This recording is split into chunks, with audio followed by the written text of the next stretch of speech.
Good evening, everyone, and welcome to our final session of the day. I'm so happy that all of you are joining us, and thank you for attending and smiling and being with us all day. It's been really a pleasure to be back in action and back together in this physical space for the first time in a long time. So, as you know, this last session is entitled Affiliates, IBs, and Brokers, Tips for Synergy. I'm Rachel McIntosh. I'm a podcast host and journalist at Finance Magnates.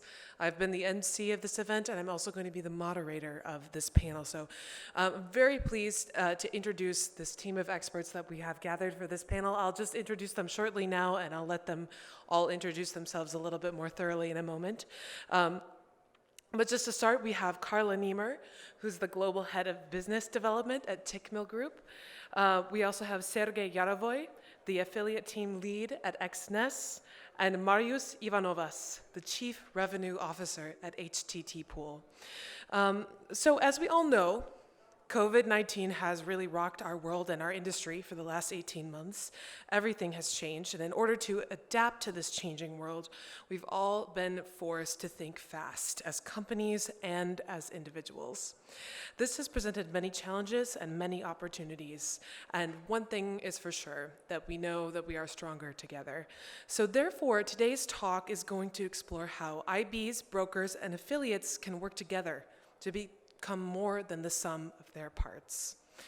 Okay.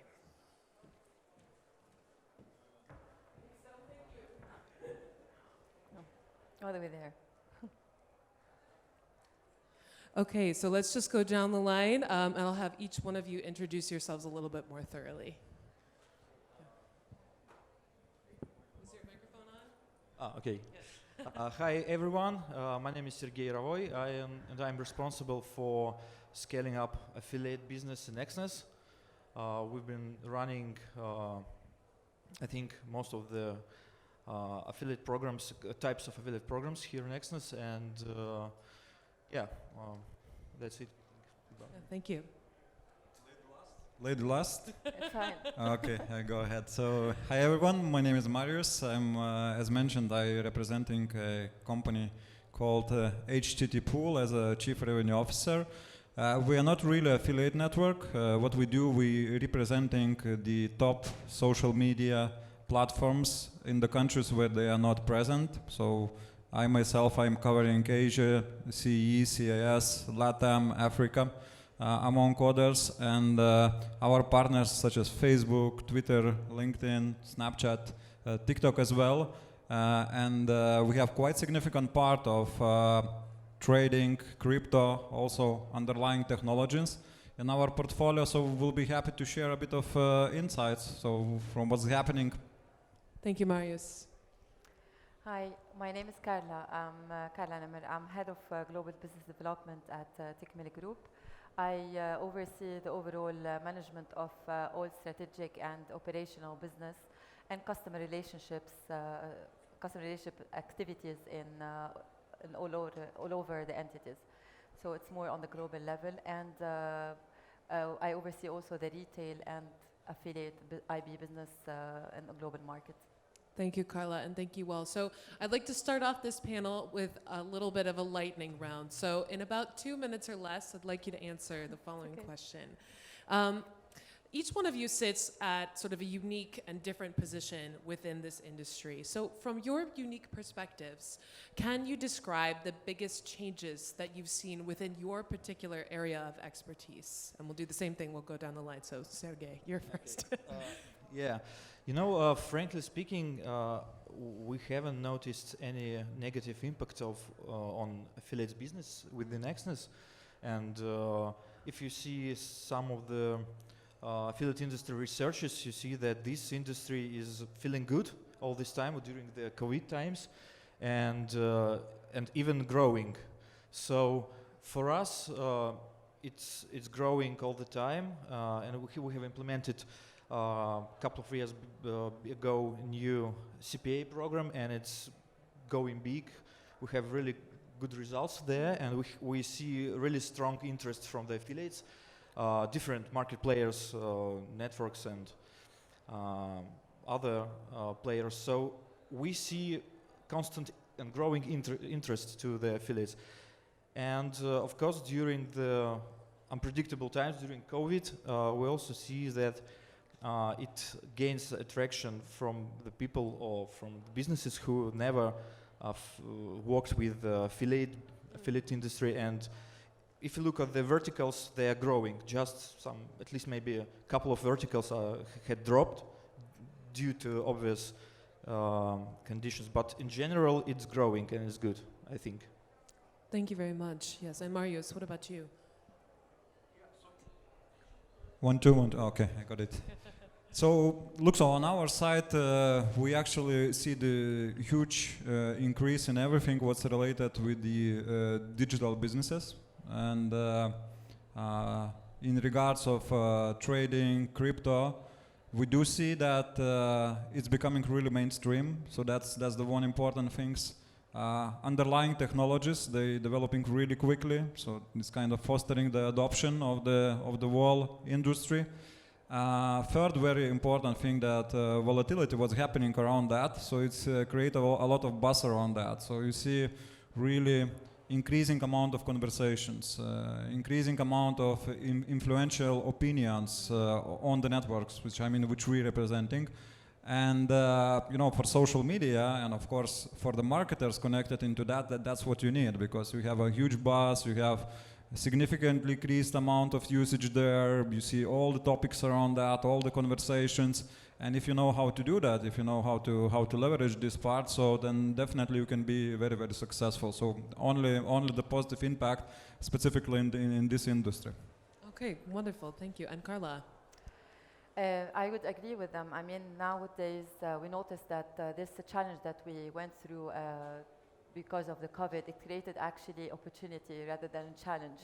So those challenges, when it came to opportunities, brokers, I think they tried to get maybe fast ideas, be more present on the social media online, because we knew that traders would be more active online, staying at home. So it created more demand.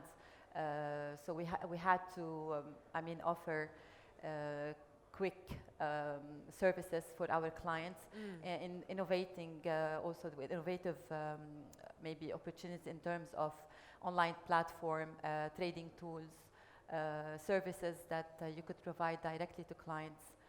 So it all came to having like the right time for our traders to get on board a good platform, and the social media as well.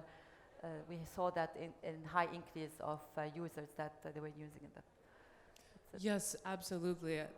This explosion of digital and online activity has really covered every aspect of our industry, I think. Yeah. So my next question is for you, Sergey. So we've talked a little bit about how changing market conditions, over the past 18 months have influenced the affiliate space. And you mentioned that things have grown a lot and you've seen a lot of positive responses. Can you think about why? Why has, the response been positive to affiliate marketing, and has it indeed been more positive than perhaps before the pandemic? Well, I think that the reason is quite simple here. It's like we don't have during COVID times we don't have like free of movement in sometimes we have these restrictions, and it gives people more time to, let's say, invest money or to invest in games and in trading, whatever. So I think that it just affected this kind of audience, and for affiliates it's a big opportunity all the time. If we just move to the social media, as my colleague said, it's really awesome. Look at the TikTok. What happened with it? It's just it's not like a dancing, not only the dancing content there. It's a really good acquisition channel for many businesses. We also had some campaigns, and it brought us really great results at some point. So yeah, something changing, and when we have some restrictions, this way we have many opportunities, I think so. Right, exactly. Like these kind of weird, bizarre market conditions that we've been in have really, provided some unique opportunities for sure. So speaking of social media, Marius, I want to ask you about branding and advertisement. So as we know, Httpool works with a number of global media platforms. So what I'd like to ask you, excuse me, is from your perspective, how have companies successfully adjusted their branding and marketing techniques to accommodate these changes that have been brought about by COVID, and what has worked and what has not worked? So look, so probably the one and really big change what we experience at, and again, like referring to the industry we are covering today, it's that conversation and all the communication became more real time. Because once you have so much volatility, once things changing so quickly, it's up and downs constantly. First of all, there is a huge interest from the audience, and audience is constantly growing. But the second, even more important, like both challenge and opportunity, is that you need to be there.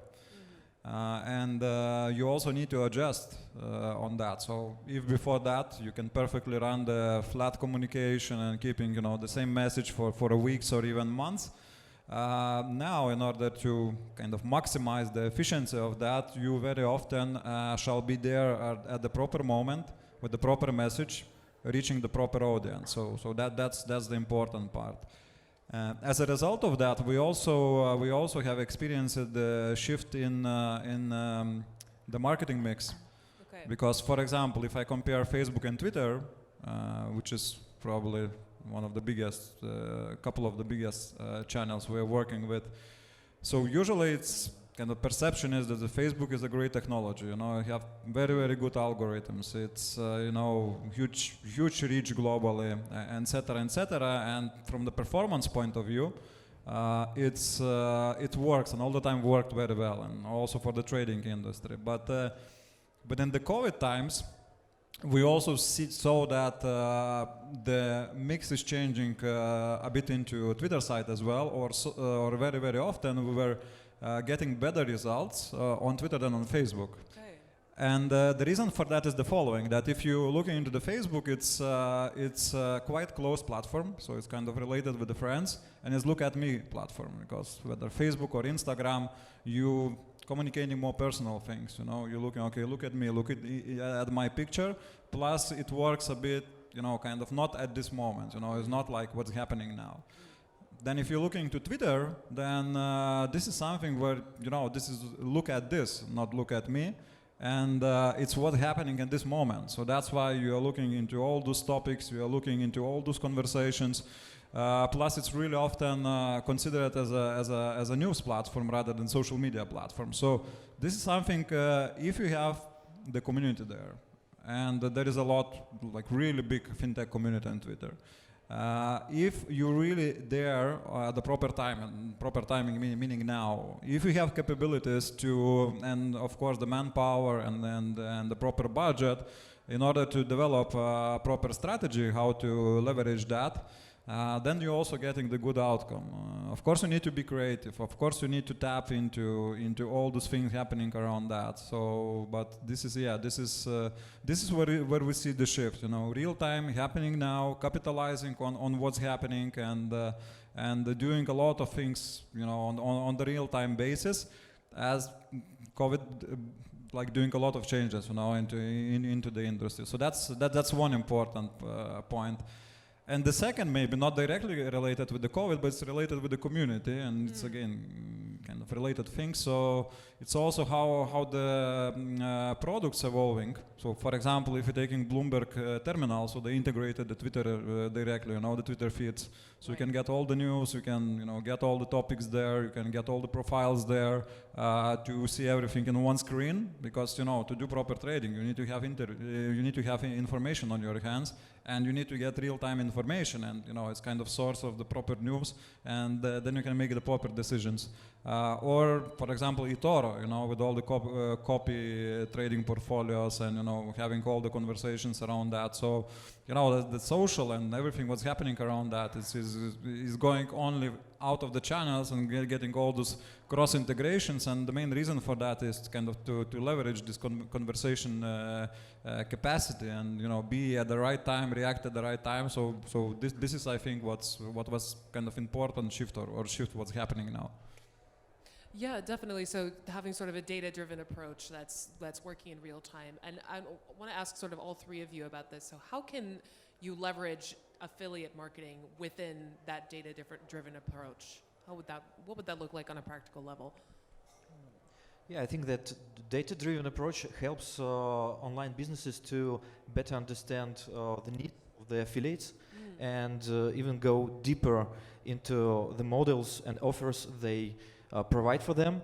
Not because now it's not the time of the classical approach, because it's all known, everybody is using it, and this is a time of real diversification, improving some of the parts, and new products are growing on this in this atmosphere and this in the situation. So I believe that this crisis, let's say COVID crisis, drives a lot of businesses. I can even, it's not affiliate related, but I know that in Cyprus we had really poor,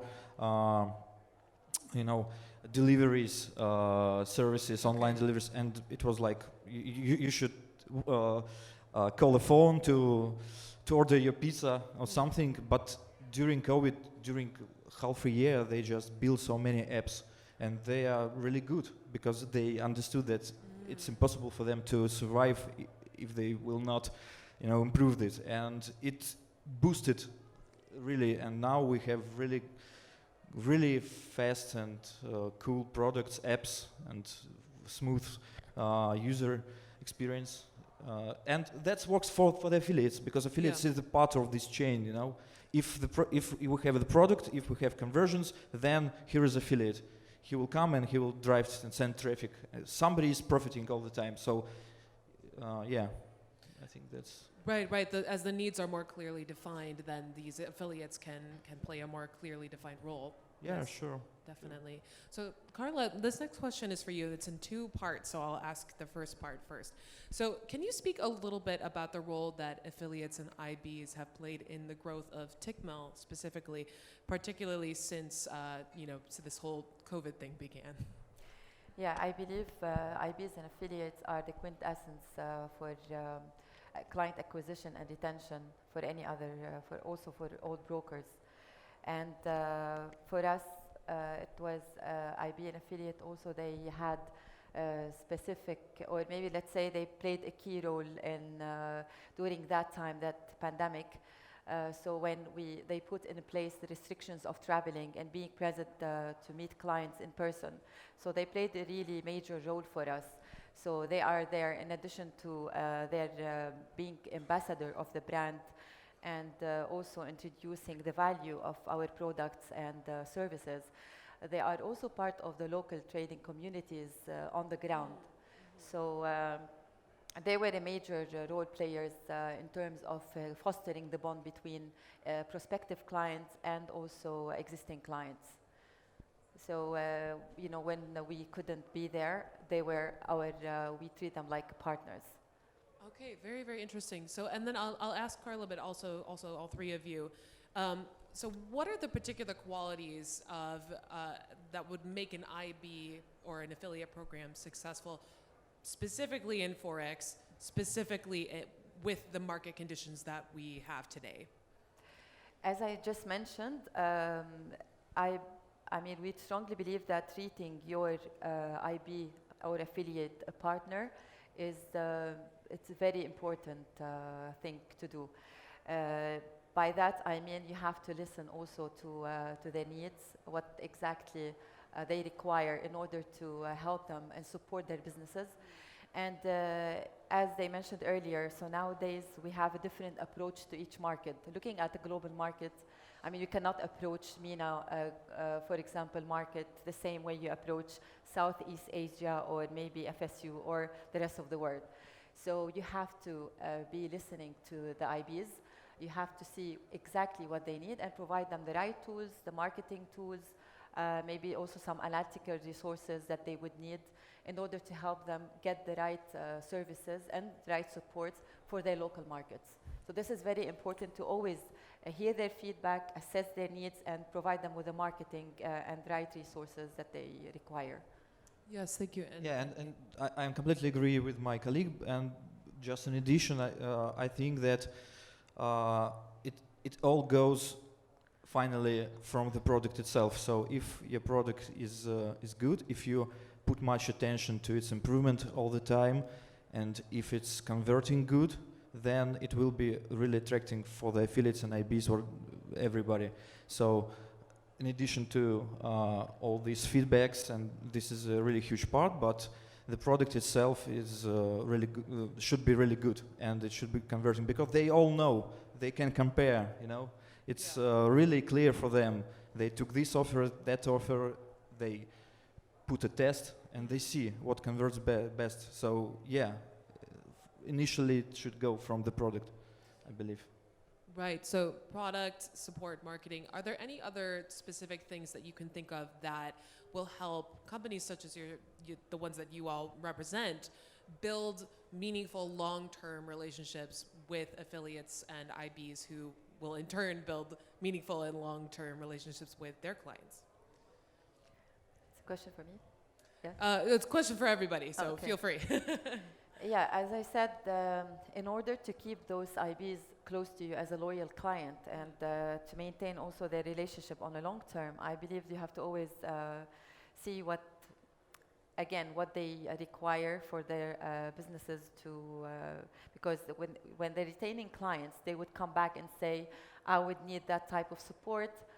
You would provide it to them, and you have to always assess their businesses in terms of taking them on a different level. You cannot treat all your IBs affiliates always on the same level, because they will get other probably maybe tempted offer from other companies. They will always seek better services, and the customized service that you provide to your IB, this is what they will keep them on a long-term business relationship with you. Besides that, I agree also the product should be as well really good for what they're looking for, because their traders or clients, maybe they require something that you do not offer. So that's why you have to always hear their feedback and get back and see how you can improvise or maybe evolve your trading services or the products that you are offering in order to get their expectation, meet their expectation in terms of trading services. So again, trying to always hear you actively your IBs, this is the only way that you can keep them happy and keep them also, staying with you for a long time. Yes. Marius and Sergey, do you have anything to add to that? No, I think that the colleagues covered that quite well. Whatever way you're looking at, it shall be cooperation coming from the both sides. If you're just expecting that one side will deliver something without getting any support from other, it's close to impossible to do. It doesn't matter what kind of partnership you're having, whether it's kind of just media or is affiliate or is any other form of that. So that certainly shall be there. The product and the quality is super important, because still you need to advertise something, all right, in order to drive the result. Then if you're advertising something what it doesn't have the quality, so then the conversion rates and the costs involved to drive this result will be just too high to everyone to be interested into that. And then last but not least, the proper localizations, adaptations, especially if you're running the global campaigns and you have global business. So I agree what the colleague mentioned, that what you're doing in Middle East, that's probably won't work in, I don't know, in Latin America, or what you're doing in Africa, that certainly won't work in Russia, for example. So it's you need to have a lot of customization, a lot of cross integration, a lot of helping each other to make the things better, and then I think that the result shall be there. I would also, to add something as well. You should be looking at those IBs as partners and you should always be looking at them as employees as well. So the same way you lead a team, you always have to motivate them to get you more results. It's the same with IBs, because your IBs are the main resources that will get you a network to your broker. So you have to always be to improvise to get more motivation for those guys, like what are the things that will help them and push them get more clients to the platform. So this is why, this is where you have to always think forward and motivate your IBs as well to stay with you. Yes, thank you. Yeah, Sergey. and maybe I mention here the quality part also, because if you pay enough attention to the quality of your traffic, it can give you more space to develop and to increase everything, including rates, all conditions and all of this.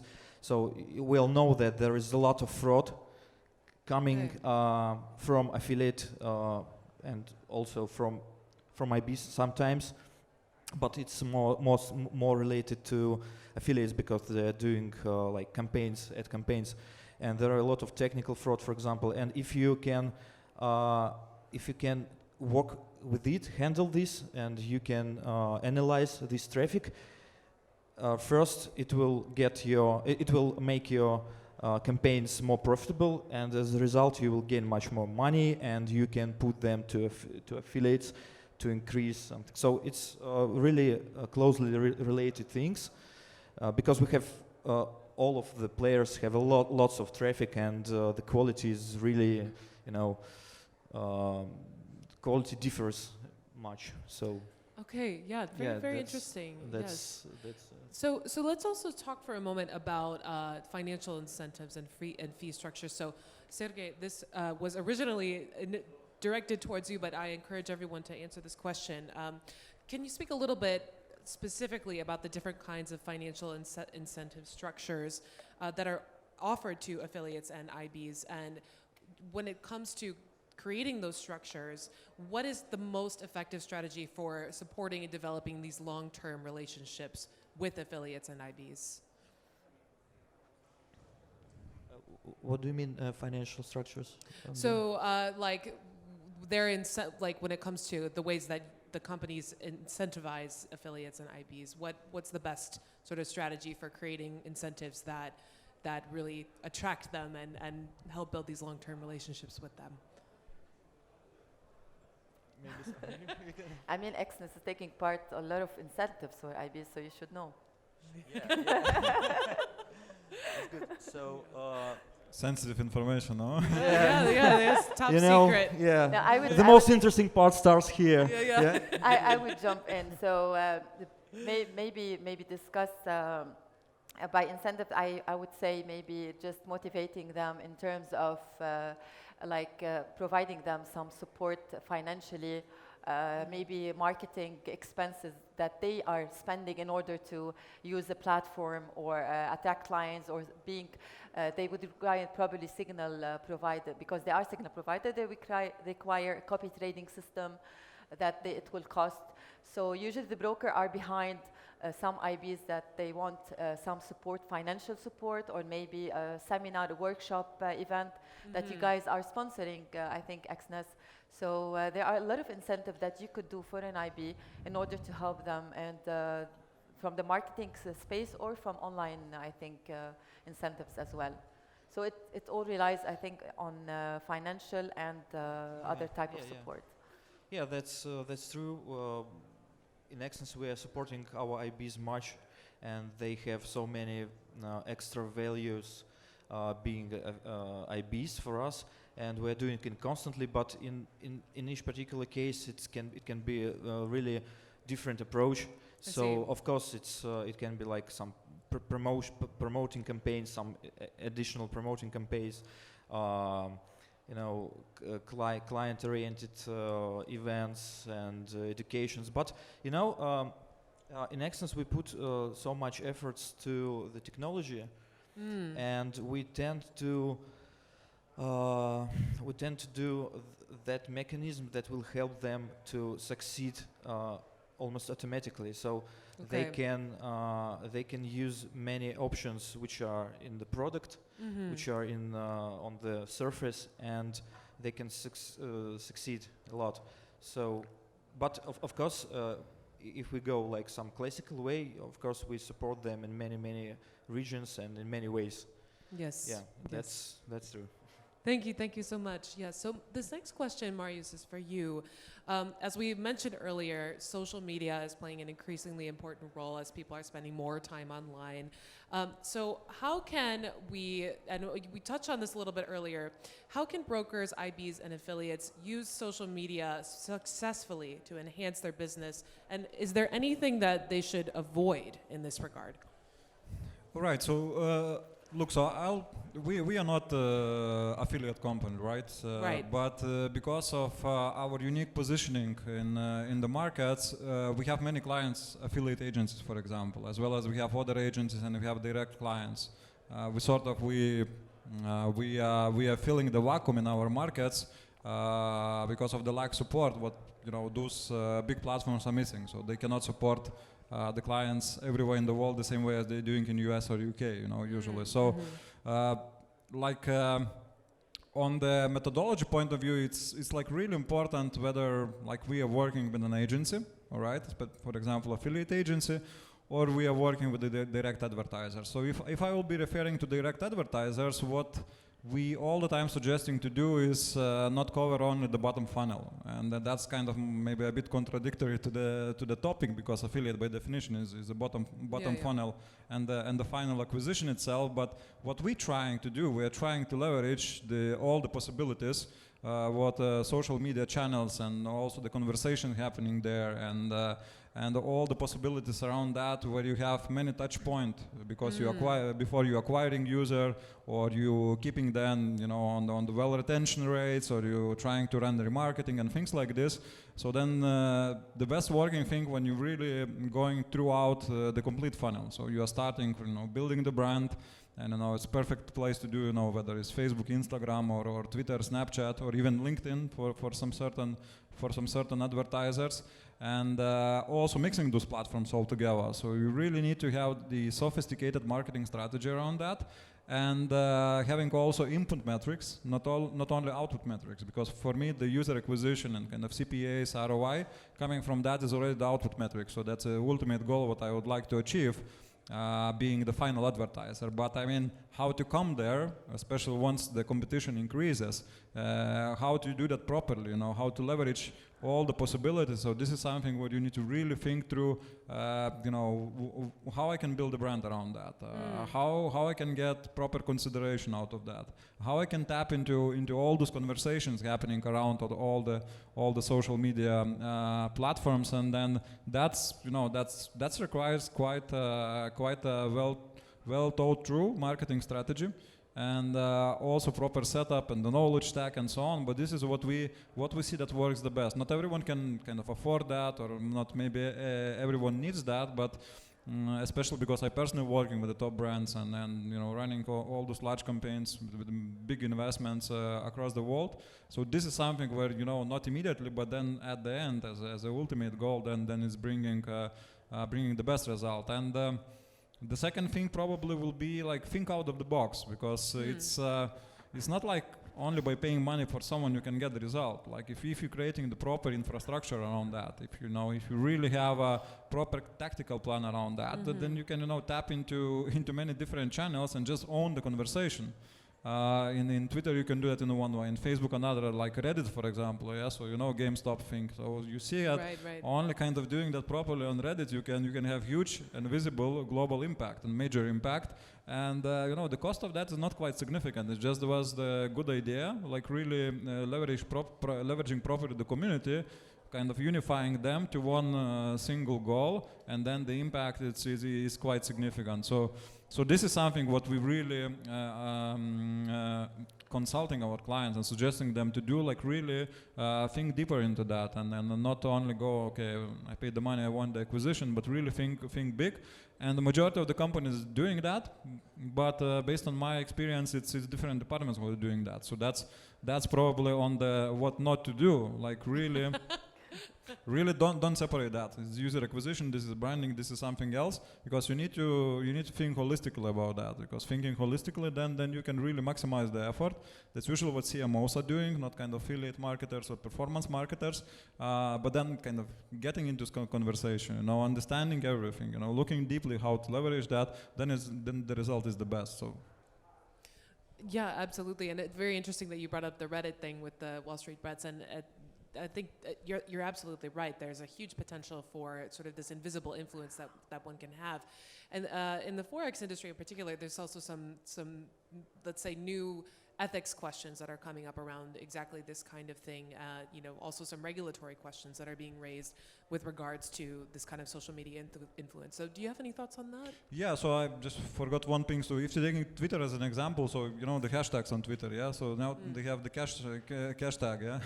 So if you kind of following the cash tag, you're getting all the financial topics followed and all the conversation around that. So I think that was quite recent development, and then just showing how the financial conversation, not only fintech, but also personal finance, everything around the finances, how big it is, how much, conversation happening around that, how it's important to everyone, to the user. But if it's important to users, so that means the marketers, whoever they are, they would like to be there. So. Absolutely, and Sergey and Carla, do you have anything to add to that as well? I think also there are restrictions with Google Ads as well. And Facebook, we also, I hear it from marketing, it's not my field, but I know from marketing side that it's a big challenge for them to promote anything on Facebook related to Forex, in addition to Twitter. Yes, Google Ads, it's becoming also even more strict in certain areas, so we cannot promote Forex or FX words in certain countries. So it's a big challenge for us. Yeah, so that's for sure. Just to add on that, I'm kind of dealing with the ad policy. We call it ad policy and business integrity thing. So, but that's like actually that's what our company is doing, because that's actually where it's coming from that very often all those big guys, they're telling, okay, you cannot do that, but something you can do that, and if you're doing that wrongly, then we block you altogether. So then okay, what I can do, what I cannot do, and once you realize that it kind of you cannot do that, is already too late. So that's one of our missions. It's kind of really setting the teams on the ground, like really being deep into ad policies for all the partnerships, whether it's like Twitter, Instagram with the Facebook, or it's the same Snapchat or even TikTok. There are some certain things what you cannot do, and there are strictly defined rules. But if you're knowing those rules, then you can develop the proper strategy. That, for example, you can like advertise. Webinars, for example, on Facebook, and then that's from where the longer funnel is coming, because you need to have many touch points to get them to get consideration, but you cannot tell that, okay, come here and do that. On the other hand, Twitter, for example, they have a bit different policies as for crypto. So you can still, there are requirements, but you can go there. I think on Facebook you cannot do that at all. So it's that's where we kind of putting the mix together, where you need to work with the community. You need to go kind of a bit of creating something differently, and where you can go straight forward. But yeah, complexities are there, but it's certainly worth to do that. Even just going into conversations and then having this holistic approach. Yeah, thanks God we have affiliates to cope with Facebook issues. Yes. Yeah, so they always find ways, Of course, yes. Yeah. Definitely. So, Carla, my next question is for you, and this is another two-parter, so I'll ask the first part first. How have recent changes in the way that the Forex industry is regulated affected the operations of affiliates and IBs in the Forex space, speaking of regulation?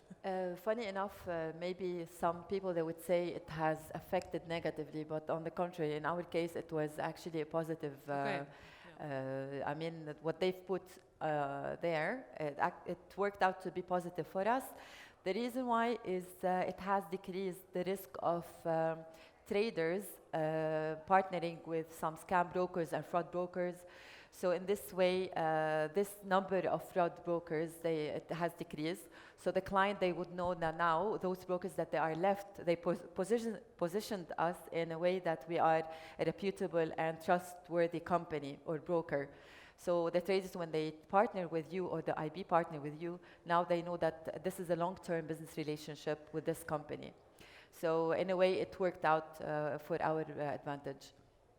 Right, and can you speak a little bit about the specific limitations that affiliates and brokers have had to work with, and how did those limitations, as we mentioned earlier, how did those limitations sort of promote the growth and the creation of new and innovative strategies for their work? You mean regarding the regulation, the new Yes, regulation? correct. So yes, as I mentioned, so this strengthen the let's say the trust with the IBs when they see that those regulators are left on the ground. I mean, they are still operating, and they are, as I said, also they positioned us as a reputable broker. So IBs, they feel more safe coming with their network to partner with you, because you are a broker that you will be providing transparency in addition to being also reputable in the market. They know that they are working, they're bringing their network to you. That means also that their traders, they will trade with you safely, they will have their money back. So that would get them also to bring more clients and more network to you. Absolutely. So it also worked out in a positive way, even for IBs. And also for high net worth clients, seeing that now they are, nowadays traders are very aware, and they're more sophisticated. They are very, they're going more deep into the business, so they know exactly what they're doing, and they are very picky by choosing the right broker for them. So this is how it went positive for all brokers that stayed nowadays operating. Okay, very interesting. And Marius and Sergey, do you have anything to add? I completely agree. Yeah. That's Yeah. Well, yeah. So I just think, you know, if regulations are not over pushed, and if there is a reason behind that, especially, you know, once you're dealing with the fraud and, you know, kind of unfair behavior, that's all the time good things. Like, I mean, on the affiliate side, on the media side, like, I'm happy that be working with the platforms where fraud is not possible. You know, you cannot do fraud on Twitter or on the Facebook. You know, it's kind of literally, it's kind of a bit different technology behind that. But I mean, everything what's, you know, kind of bringing a lot of not the most positive things, then impacting the whole industry and impacting that negatively. So it's much better to have the proper regulation, understand and learn the rules, and then, you know, just industry, it's, you know, it's clean. So I think it's just positive. I agree. Yeah, and it affects on retention. If those clients are attracted by the law, let's say, so their retention will be much higher than those who just accidentally came into the company and start doing something. So they will most probably be churned at some point. So Absolutely. yeah, that helps a lot Yes, definitely. for the business. Yeah. So yes, and Sergey, Marius, and Carla, I'd like to thank you all so much for your time. It is now 6 o'clock, and the first day of our expo is officially over. Doors will open Thank you, tomorrow. Rachel. Oh, thank you. Yes, doors will open tomorrow at 9 a.m. So let's join me in thanking our panelists today for this fascinating session. Thanks Thank a you lot so for much. your attention.